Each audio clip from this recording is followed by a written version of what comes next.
The reason we're training is to take average people and make them exceptional. Superior results. A unit, to be truly outstanding, should be excellent in all undertakings and activities. Commanders must know and understand that the capabilities and limitations of personnel and set high and exacting standards of capabilities of the high ability of a unit's personnel. This tends to give the low ability group a hopeless feeling because of having to compete against a standard which they cannot attain. A unit satisfactory in all things is better than one outstanding in some, excellent in others, and unsatisfactory in a few. That's a good thing to think about. You know, it's better to be good at everything than outstanding at this one thing, okay at some other things, and unsat in some final things.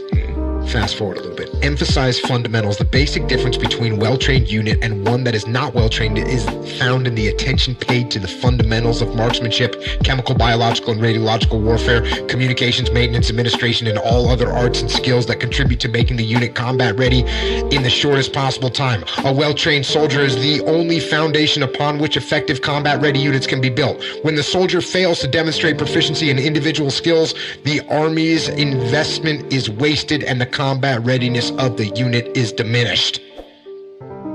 Each commander should approach his problems of combat readiness with a sense of wartime urgency.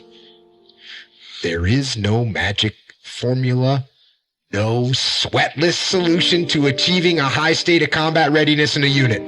Application of the fundamentals enumerated below, however, will help. So that, by the way, sweatless solution, you've heard that before, right, Echo Charles? Yeah, that's hack. Yeah. Well, hack took that actual phrase and I had tried to find it in About Face, and of course, About Face is 836 pages, and I was like, oh, I know it's in here somewhere. And I've done it on the podcast. I've talked about the sweatless solution. There is no sweatless solution. We've covered that on the podcast. I go through it pretty quick, but basically, I realized my true fear of the water. And I was the only of the 36 African Americans to become a Navy SEAL in the history of the SEAL teams. I'm sure you're familiar with that. And my roommate was one of them, Jimmy Mann. Oh, nice. I don't know if you knew him. I didn't know him. But I didn't know how scared I was of the water.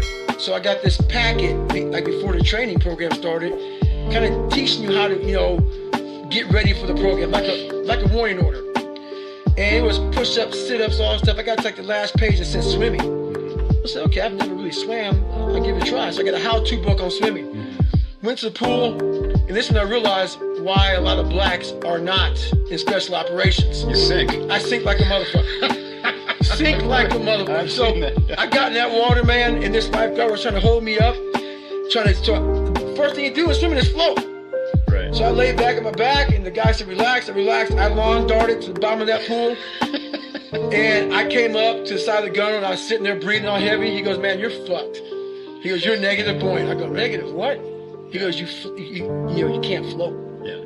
So I put the same work ethic in as I put into my studies. I learned how to swim. So I got the pararescue. There's about 200 guys in my class, one black guy being me.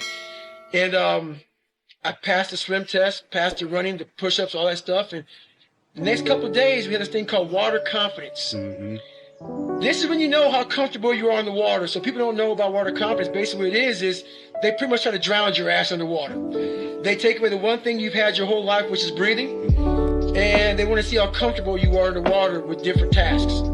I hated it. I realized that it was brutal.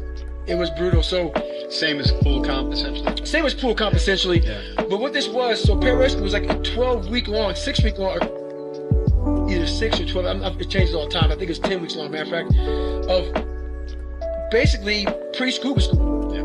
So all it was. And we stayed in the water. That's all OLH is, which is pararescue school when I went through, is just that. That every day. So for 6 weeks, I didn't sleep. I was just terrified of going back to that water, but I didn't want to quit.